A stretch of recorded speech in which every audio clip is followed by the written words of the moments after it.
A poucos quilômetros da cidade, na rodovia 27, uma grande limusine preta deslizava rapidamente pela paisagem campestre.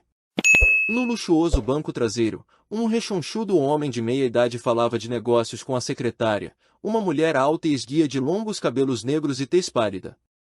Falando nítida e sucintamente enquanto ela tomava notas em fluida estenografia, ele planejava uma transação comercial de grande porte. Então algo aconteceu ao homem. Isso me faz lembrar, disse ele, e a secretária ergueu os olhos do bloco de anotações. A professora alega ter me mandado um pacote há algum tempo, mas não me recordo de tê-lo recebido. Que tipo de pacote? Um livrinho. Um item pessoal. Tente lembrar-se de procurá-lo quando estiver de volta à fazenda? A secretária abriu a pasta e deu a impressão de ter anotado alguma coisa.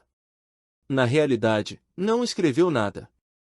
Era a segunda visita que Marshall fazia à praça do tribunal no mesmo dia. A primeira vez havia sido para tirar Berenice da cadeia, e agora fazia uma visita exatamente ao mesmo homem que Berenice queria enforcar, Alf Brumel, o delegado.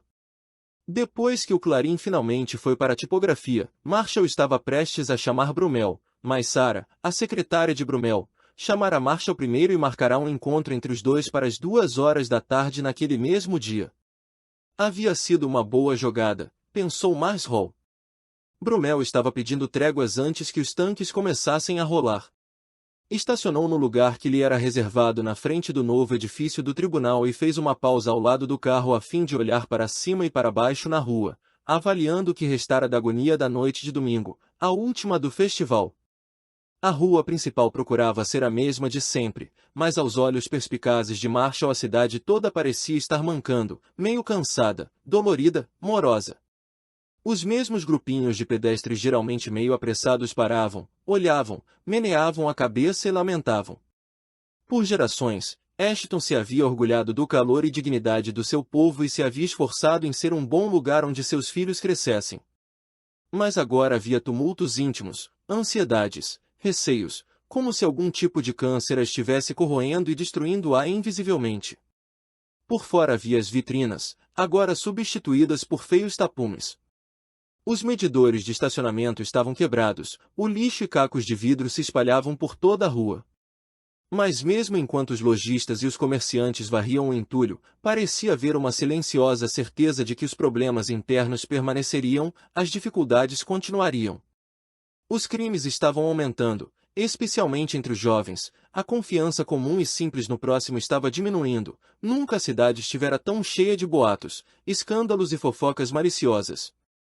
À sombra do medo e da suspeita, a vida estava aos poucos perdendo a sua alegria e simplicidade, e ninguém parecia saber por que nem como. Marshall dirigiu-se à praça do tribunal.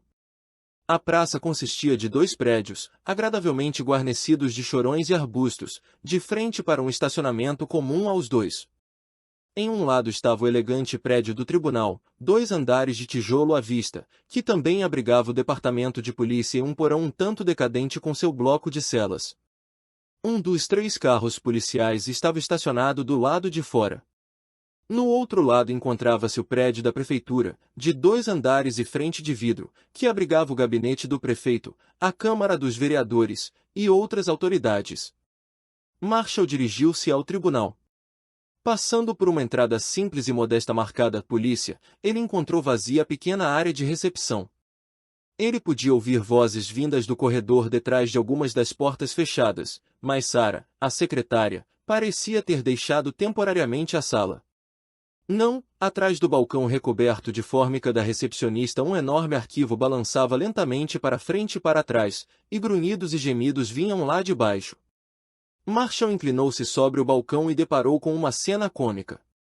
Sarah, de joelhos, não obstante a saia que usava, tramava furiosa luta com uma gaveta do arquivo que se enroscara na sua mesa. Aparentemente, a contagem era gavetas do arquivo 3x Canelas de Saro, e Sarah era uma perdedora, assim como era sua meia calça. Em uma hora ela soltou uma imprecação, e então percebeu que ele estava em pé ali, mas já era tarde demais para recobrar a costumeira pose. Oh, alô, Marshall, da próxima vez use botas de combate. Elas são mais apropriadas para colocar as coisas no lugar a pontapés. Pelos menos eles se conheciam, e Sarah estava grata por isso. Marshall já havia aparecido neste lugar vezes suficientes para ficar conhecendo bem a maioria do pessoal que trabalhava aqui. Estes, disse ela no eloquente tom de guia turística, são os infames arquivos do Sr. Alf Brumel, delegado de polícia. Ele acabou de conseguir uns belos arquivos novos, e eu herdei estes aqui. Por que preciso deles em meu escritório é algo que não consigo entender, mas tenho ordens expressas do chefe, e aqui eles têm de ficar. São feios demais para o escritório dele. Mas a cor caqui é ele, sabe? Ora, talvez uma pintura e uns decalques os deixem um pouco mais alegres. Se vão se mudar para cá, o mínimo que podem fazer é sorrir. Naquele instante, o telefone interno tocou. Ela apertou o botão e atendeu. Sim, senhor? A voz ríspida de Brumel gritou da caixinha. Ei, o meu alarme de segurança está piscando. Desculpe, fui eu que o acionei. Estava tentando fechar uma das gavetas do seu arquivo. Está bem, certo. Olhe, veja se dá um novo arranjo às coisas, sim? Marshall Hogan está aqui e deseja vê-lo. Oh, muito bem. Mande-o entrar. Ela olhou para Marshall e apenas meneou a cabeça pateticamente. Você não está precisando de uma secretária? Murmurou. Marshall sorriu. Ela explicou. Ele botou esse arquivo junto do botão de alarme silencioso. Toda vez que abro uma gaveta, cercam o prédio inteiro. Com um aceno de despedida, Marshall dirigiu-se à porta do primeiro escritório e entrou no gabinete de Brumel. Alf Brumel se pôs em pé e estendeu a mão, o rosto explodindo em um largo sorriso que punha à mostra os dentes brancos como marfim. Ei, aí está o homem! Olá, Alf! Apertaram-se as mãos enquanto Brumel fazia Marshall entrar e fechava a porta. O delegado era um homem dos seus 30 e poucos anos, solteiro, ex-tira de cidade grande levando um tipo de vida extravagante que desmentia o seu salário de policial. Ele sempre dava a impressão de ser um cara amigo, mas Marshall nunca havia conseguido confiar realmente nele. Pensando bem, nem mesmo gostava muito do homem. Muito dente à mostra por qualquer coisa. Bem, sorriu Brumel, sente-se, sente-se. E mesmo antes de se afundarem nas poltronas, ele estava falando novamente. Parece que cometemos um engano cômico este fim de semana. Marshall lembrou-se da cena de sua repórter na cela das prostitutas. Berenice não riu a noite toda, e acabei ficando $25 mais pobre. Bem, disse Brumel, abrindo a gaveta superior da escrivaninha, é por isso que estamos fazendo esta reunião, para esclarecer a embrulhada toda. Tome. Ele apanhou um cheque e o estendeu a Marshall. É a restituição do dinheiro que você pagou pela fiança, e quero que saiba que Berenice vai receber uma retratação oficial assinada por mim e por este gabinete. Mas, Marshall, por favor, diga-me o que aconteceu. Se ao menos eu estivesse por lá, teria podido evitar a coisa. Berenice diz que você estava lá. Eu? Onde? Sei que entrei na delegacia e saí dela a noite toda, mas... Não, ela viu você no festival. Brumel forçou um sorriso mais amplo. Bem, não sei quem ela viu na realidade, mas eu não fui ao festival ontem à noite. Estive ocupado por aqui. Marshall estava agora embalado demais para voltar atrás. Ela viu você bem na hora em que estava sendo presa. Brumel pareceu não ouvir essa última declaração. Mas continue, conte-me o que aconteceu. Preciso chegar à raiz dessa confusão. Marshall sustou bruscamente o ataque. Não sabia por quê. Talvez fosse por cortesia. Talvez por intimidação.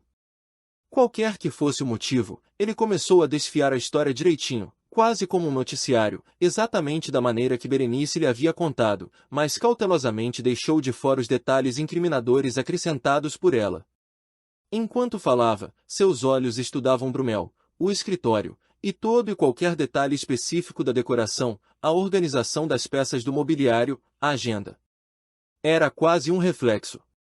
Com o passar dos anos, ele tinha adquirido a habilidade de observar e acumular informação sem dar a impressão de estar agindo assim. Talvez fosse por não confiar no homem, mas mesmo que confiasse, uma vez repórter, sempre repórter.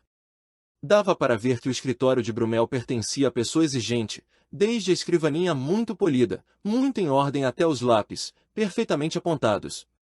Ao longo da parede, onde os feios arquivos costumavam estar, via-se um lindo conjunto de estantes e armários de carvalho, com portas de vidro e ferragens de bronze. Puxa, você está melhorando de vida, hein, Alf? Gracejou Marshall, olhando na direção das estantes. Gosta delas? Muito. O que são? Um belo substituto daqueles velhos arquivos. Servem para mostrar o que a gente consegue, se economizar os tostões. Eu detestava ter aqueles arquivos aqui dentro. Acho que um escritório deve ter um pouco de classe, certo? Sim, é isso mesmo, claro. Nossa, você tem a sua própria copiadora.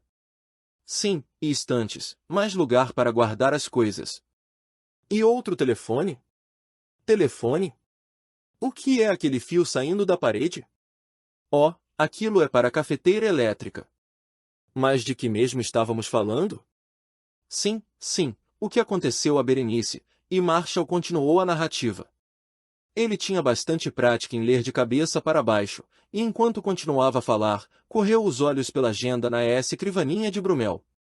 As tardes das terças-feiras se destacavam por estarem sempre em branco, embora não fosse esse o dia de folga do delegado. Uma terça-feira, contudo, tinha uma hora marcada, o reverendo Oliver Young, às 2 da tarde. Oh, disse com naturalidade, vai fazer uma visita ao meu pastor amanhã? Percebeu imediatamente que havia ultrapassado os limites. Brumel demonstrou surpresa e irritação ao mesmo tempo. O delegado mostrou os dentes num sorriso forçado, e disse, oh, sim, Oliver Young é o seu pastor, não é? Vocês se conhecem? Não muito bem.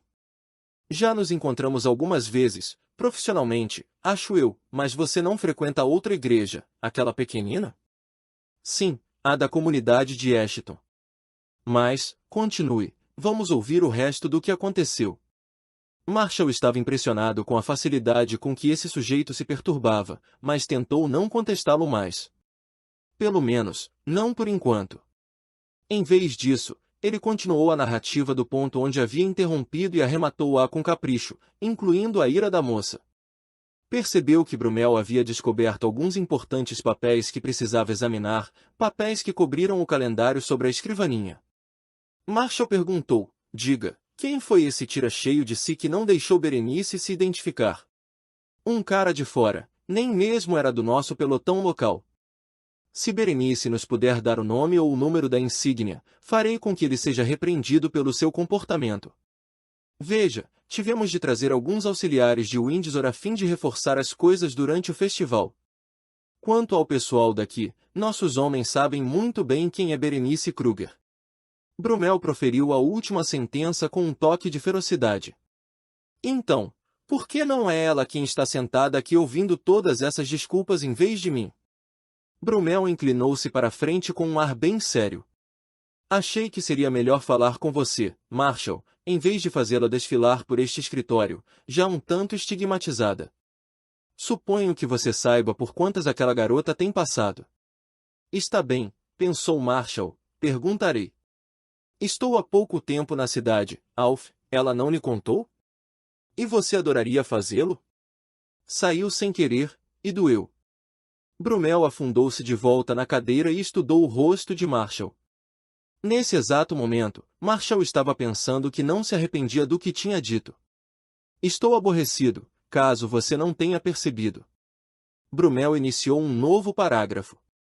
Marshall, eu quis vê-lo hoje pessoalmente porque queria consertar esse negócio. Então, vamos ouvir o que você tem a dizer sobre Berenice. Brumel, é melhor você escolher com cuidado as palavras, pensou Marshall. Bem, gaguejou Brumel, subitamente colocado em xeque. Achei que você poderia querer saber o que aconteceu caso você viesse a achar a informação útil ao lidar com ela. Sabe, foi diversos meses antes de você assumir o jornal que ela veio a Ashton. Apenas poucas semanas antes da sua chegada, a irmã dela, que fazia a faculdade, suicidou-se. Berenice veio a Ashton cheia de fúria vingativa, tentando solucionar o mistério em torno da morte da irmã, mas todos nós sabíamos que era apenas uma dessas coisas que acontecem, para as quais nunca haverá explicação. Marshall nada disse por espaço significativo de tempo. Eu não sabia disso. A voz de Brumel era baixa e pesarosa. Ao dizer, ela tinha certeza de que havia algum tipo de sujeira envolvida. Foi uma investigação bem agressiva a que ela conduziu. Bem, ela tem mesmo o faro de repórter. Isso ela tem. Mas veja, Marshall, a prisão foi um engano humilhante, para falar a verdade. Realmente não achei que ela desejasse ver o interior deste prédio tão cedo. Compreende agora? Mas Marshall não estava certo de compreender. Nem mesmo estava certo de ter ouvido tudo o que fora dito. De repente, ele se sentiu muito fraco, e não conseguia descobrir aonde sua raiva fora parar tão depressa. E que dizer das suas suspeitas? Ele sabia que não acreditava em tudo que aquele sujeito estava dizendo, ou acreditava? Sabia que Brumel havia mentido a respeito de não estar no festival, mas havia mesmo? Ou será que não ouvi direito o que ele disse? Ou, onde é mesmo que estávamos? Vamos lá, Hogan, você não dormiu direito a noite passada? Marshall? Marshall olhou bem nos olhos cinzentos e atentos de Brumel, e sentiu-se meio amortecido, como se estivesse sonhando. Marshall, disse Brumel, espero que compreenda. Agora você compreende, não é? Marshall precisou obrigar-se a pensar, e percebeu que era mais fácil se não olhasse diretamente nos olhos de Brumel por um momento. Era um começo idiota, mas era o máximo que conseguiu pôr para fora. Sim, Alf, acho que percebo o que quer dizer. Suponho que agiu corretamente. Mas realmente quero acertar todo esse negócio, especialmente entre nós dois. Ora, não se preocupe. Não é assim tão importante. Mesmo enquanto estava dizendo isso, Marshall se perguntava se realmente havia dito essas palavras. Os grandes dentes de Brumel tornaram a surgir. Fico muito contente em ouvir isso, Marshall. Mas, olhe, você poderia pelo menos ligar para ela. Ela foi atingida de uma forma bem pessoal, não acha? É o que farei, Marshall. Depois disso, Brumel inclinou-se para frente com um sorriso estranho no rosto, as mãos fortemente entrelaçadas sobre a escrivaninha e os olhos cinzentos prendendo Marshall naquele mesmo olhar entorpecente, penetrante, estranhamente calmante. Marshall, falemos agora de você e do resto desta cidade. Sabe, estamos realmente contentes em tê-lo aqui para assumir o Clarim. Sabíamos que seu estilo refrescante de jornalismo seria bom para a comunidade. Vou ser franco em dizer que o último redator foi um tanto prejudicial ao ânimo da cidade, principalmente no fim. Marshall sentiu-se levado na onda dessa conversa, mas podia perceber que aí vinha algo. Brumel continuou, precisamos do seu tipo de classe, Marshall. Você dispõe de grande poder que pode exercer através da imprensa, e todos sabemos disso, mas é necessário o homem certo para manter esse poder direcionado no rumo certo, para o bem comum. Todos nós nos cargos públicos estamos aqui para servir aos melhores interesses da comunidade, da raça humana se pensarmos bem no assunto. Mas você também, Marshall. Você está aqui para o bem do povo, da mesma forma que o restante de nós. Brumel passou os dedos pelo cabelos, um gesto nervoso, e então perguntou, bem, entende o que estou dizendo? Não. Bem, Brumel tentou encontrar um novo ponto de partida. Acho que é como você disse, faz pouco tempo que chegou aqui. Será que é melhor eu ir diretamente ao assunto? Marshall deu de ombros como a dizer por que não, e deixou Brumel continuar. Esta é uma cidade pequena, antes de tudo, o que significa que um problemazinho qualquer, mesmo entre um punhado de pessoas, vai atingir e preocupar quase todas as outras pessoas. E a gente não pode se esconder por trás do anonimato simplesmente porque ele não existe. Ora, o antigo redator não entendia isso e realmente causou alguns problemas que prejudicaram toda a população. Ele era um demagogo patológico. Destruiu a fé que as pessoas tinham no governo local, nos funcionários públicos, umas nas outras, e, por fim, nele próprio. Foi algo que doeu. Foi uma ferida no nosso lado, e está demorando para todos nós nos recuperarmos. Completando, deixe-me dizer-lhe que, para sua informação, aquele homem finalmente teve de sair da cidade coberto de vergonha. Ele molestou uma menina de 12 anos. Tentei evitar a repercussão do caso tanto quanto possível. Mas nesta cidade foi realmente desajeitado, difícil. Fiz o que achei que causaria a menor aflição e dor à família e às pessoas em geral. Não levei a queixa judicial contra esse homem adiante, contanto que ele deixasse Ashton e nunca mais pusesse os pés aqui. Ele concordou com essa condição. Mas jamais me esquecerei do choque que causou, e duvido que a cidade tenha esquecido. E isso nos traz de volta você, e nós, os servidores do público, e também aos membros desta comunidade. Uma das maiores razões pelas quais essa confusão com Berenice me deixa chateado é por realmente desejar um bom relacionamento entre este gabinete e o Clarim, entre mim e você, pessoalmente. Detestaria ver qualquer coisa estragar as coisas. Precisamos de união por aqui, camaradagem, um bom espírito de comunidade. Ele fez uma pausa de efeito. Marshall, gostaríamos de saber que você está do nosso lado e trabalhando em prol desse objetivo. Então veio a pausa e o olhar longo e cheio de expectativa. Era a vez de Marshall. Ele se remexeu um pouco na cadeira, organizando os pensamentos, sondando os sentimentos, quase evitando aqueles fixos olhos cinzentos. Talvez esse sujeito estivesse usando de franqueza, ou talvez esse pequeno discurso não passasse de uma astuta manobra diplomática visando afastá-lo de alguma coisa que inadvertidamente houvesse descoberto. Berenice, mas Marshall não conseguia pensar com coerência, nem mesmo sentir com coerência. Sua repórter tinha sido presa falsamente e jogada numa porcaria de cadeia para passar a noite, e ele já nem parecia se importar. Esse delegado de sorriso dentuço a estava fazendo passar por mentirosa, e Marshall estava consentindo. Vamos, Hogan, lembra-se do motivo que o trouxe aqui? Mas ele se sentia tão cansado. Ficava a relembrar o motivo de ter se mudado para Ashton. Deveria ter sido uma mudança no estilo de vida dele e da família, um tempo para deixar de brigar e arranhar as intrigas da cidade grande e simplesmente procurar as histórias mais simples. Coisas como campanha de ajuntar jornal da turma da escola e gatos que subiam nas árvores e não conseguiam descer. Talvez fosse apenas a força do hábito depois de todos os anos passados no Times que o levasse a pensar que tinha de submeter Brumel a um interrogatório. A troco de quê? Mais briga? Puxa vida, que tal um pouco de tranquilidade e silêncio para variar? De súbito, e contrário aos seus melhores instintos, ele soube que não havia nada com que se preocupar, o filme de Berenice estaria em ordem, e as fotos provariam que Brumel estava certo e ela errada. E Marshall realmente desejava que fosse assim. Mas Brumel ainda estava esperando uma resposta, ainda o estava mirando com aquele olhar entorpecedor. Começou Marshall, e nessa hora sentiu-se tolo e desajeitado. Olhe, estou realmente cansado de brigar, Alf. Talvez eu tenha sido criado assim, talvez tenha sido isso que me fez sair bem no meu trabalho com o Times, mas resolvi mudar-me para cá, e isso tem de significar alguma coisa. Estou cansado, Alf, e não estou ficando mais jovem. Preciso de cura. Preciso aprender como realmente é ser humano e viver em uma cidade com outros seres humanos. Sim, disse Brumel, é isso aí. É exatamente isso. Então, não se preocupe. Como todos, vim aqui procurar paz e tranquilidade. Não quero brigas, não quero encrencas. Nada tem a temer de minha parte. Brumel ficou radiante e esticou a mão para selarem o acordo. Ao apertar a mão dele, Marshall sentiu-se quase como se tivesse vendido parte da alma. Será que Marshall Hogan realmente havia dito tudo aquilo?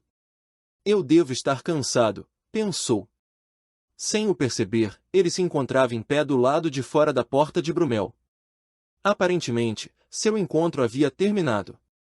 Depois que Marshall saiu e a porta foi bem fechada, Alf Brumel afundou-se em sua cadeira com um suspiro de alívio, e deixou-se apenas ficar sentado por algum tempo, fitando o espaço, recuperando-se, criando coragem para enfrentar a próxima penosa tarefa. Marshall Hogan era apenas o aquecimento, no que lhe dizia respeito. O verdadeiro teste estava por começar. Estendeu a mão ao telefone, puxou-o um pouco mais para perto, ficou a fitá-lo por uns instantes, e então discou um número. Ank dava os últimos retoques na pintura que fazia na frente da casa quando o telefone tocou e Mary chamou, dizendo que era Alf Brumel. Puxa, pensou Ank. E aqui estou eu, com um pincel encharcado na mão. Gostaria que ele estivesse aqui. Ele confessou seu pecado ao Senhor enquanto se dirigia ao telefone. Olá, disse. Em seu escritório, embora estivesse a sós, Brumel deu as costas à porta para tornar mais particular a conversa, e abaixou a voz ao falar. Oi, Hank. Aqui é o Alf. Achei que devia ligar para você esta manhã e ver como está, depois de ontem à noite. Oh, disse Hank, sentindo-se como um ratinho na boca do gato. Acho que estou bem. Melhor, talvez. Então você pensou no assunto? Sim, claro. Pensei muito.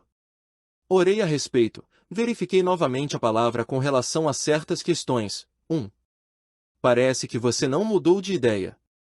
Bem, se a palavra de Deus mudasse, então eu mudaria, mas acho que o Senhor não retira aquilo que disse, e você sabe em que posição isso me coloca.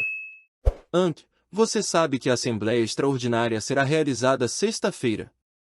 Sei. Hank, realmente gostaria de ajudá-lo. Não quero vê-lo destruir-se. Acho que você tem sido bom para a igreja, mas, o que posso dizer? A divisão, a murmuração, estão a ponto de acabar com a igreja. Quem está murmurando? Ora, vamos, e por falar nisso, quem convocou a Assembleia em primeiro lugar? Você. Sam. Gordon. Não tenho dúvida de que Lu ainda esteja por trás disso tudo, bem como de quem quer que tenha pichado à frente da minha casa. Estamos todos preocupados, apenas isso. Você, bem, você está lutando contra o que é melhor para a igreja. Que engraçado! Achei que estava lutando contra você. Mas ouviu o que eu disse? Alguém pichou à frente da minha casa. O quê? Pintou o quê? Hank despejou tudo em cima dele. Brumel deixou escapar um gemido. Ah, Hank, isso é doentio. E Mary está se sentindo mal, e eu também. Ponha-se em nosso lugar. Hank, se eu estivesse em seu lugar, reconsideraria. Não vê o que está acontecendo? Os rumores estão se espalhando e a cidade toda está se colocando contra você. Isso também significa que, não demora muito, e a cidade toda se porá contra a nossa igreja, e temos de sobreviver nesta cidade, Hank. Estamos aqui para ajudar as pessoas, estender as mãos para elas, não para colocar um percalço entre nós e a comunidade. Eu prego o Evangelho de Jesus Cristo, e há um bom número de pessoas que apreciam esse fato. Onde, exatamente, está esse percalço de que você está falando? Brumel estava ficando impaciente. Hank, aprenda a lição com o último pastor. Ele cometeu o mesmo erro. Veja o que lhe aconteceu. Foi o que fiz, aprendi com ele. Aprendi que tudo o que preciso fazer é desistir, guardar tudo, esconder a verdade em alguma gaveta para que ela não ofenda a ninguém. Então estarei bem, todo mundo gostará de mim, e seremos uma família feliz novamente. Aparentemente, Jesus estava enganado.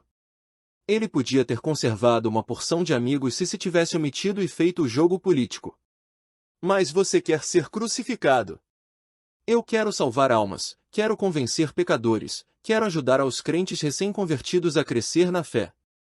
Se eu não fizer isso, terei muito mais a recear do que você e o resto do conselho. Eu não chamo isso de amor, Hank. Eu amo a todos vocês, Alf.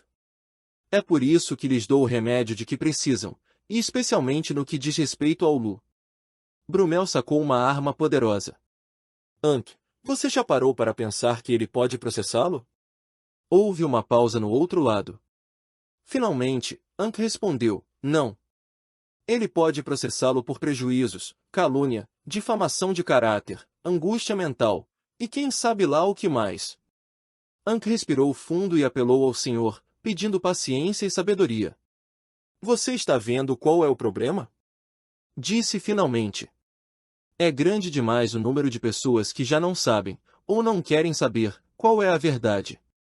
Não acreditamos em algo, de modo que caímos por qualquer coisa, e agora sujeitos como Lu se metem numa confusão onde podem magoar a família, iniciar as próprias fofocas, arruinar as suas reputações, tornarem-se miseráveis em seu pecado, e depois procurar alguém em quem jogar a culpa. Quem está fazendo o que a quem? Brumel apenas suspirou. Falaremos a respeito de tudo isso sexta-noite. Você estará lá? Sim, estarei. Estarei aconselhando alguém e depois irei à reunião. Já aconselhou alguém em sua vida? Não. Adquirimos um genuíno respeito pela verdade quando temos de ajudar a limpar vidas construídas sobre a mentira. Pense nisso. Tenho de pensar nos desejos dos outros. Brumel desligou ruidosamente e enxugou o suor das palmas das mãos.